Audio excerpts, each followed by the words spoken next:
Debate in a closely watched political matchup. It's the race to replace retiring Congressman Dennis Moore in the 3rd District of Kansas. Chris Hernandez is here with a look at who scored political points today. Chris? Well, Mark, Moore's wife, Stephanie, is the Democratic candidate, and this was her first ever political debate. State lawmaker Kevin Yoder is the Republican nominee, and his line of attack focused on taxes. Democrat Stephene Moore wants to replace her husband, Congressman Dennis Moore, who watched today's debate.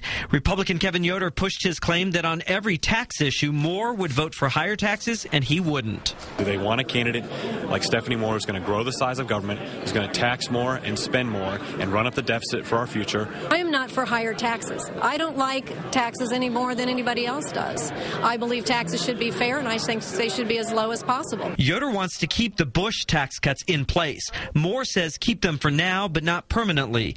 Afterward, Moore brought out a list of times Yoder considered or voted for higher taxes while a state lawmaker. Yoder wouldn't admit or deny having ever supported a higher tax while in Topeka. I have made a lot of votes. We've probably cast hundreds and hundreds of votes, but I oppose increasing taxes in Washington. The Libertarian on the ballot, Jasmine Talbert, was there and criticized both other parties for the way they campaign. Yoder mentioned House Speaker Nancy Pelosi a dozen times while talking about Moore. Well, we're running against Stephene Moore and the politicians and the broken promises that are coming out of Washington. She knows that her first vote in Washington is going to be to re-elect Nancy Pelosi for Speaker of the House. He's alluding to the fact that I will simply go be someone's puppet. And that's not true.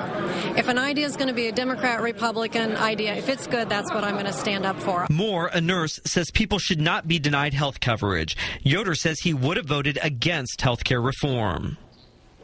Time to talk about the spin factor. Moore's campaign pointed out even before the event started that Yoder was a champion debater as a student, and Yoder did have a smoother delivery today. Moore made her points, but sometimes stumbled over her words. Several more debates are on the way. Chris Hernandez, NBC Action News.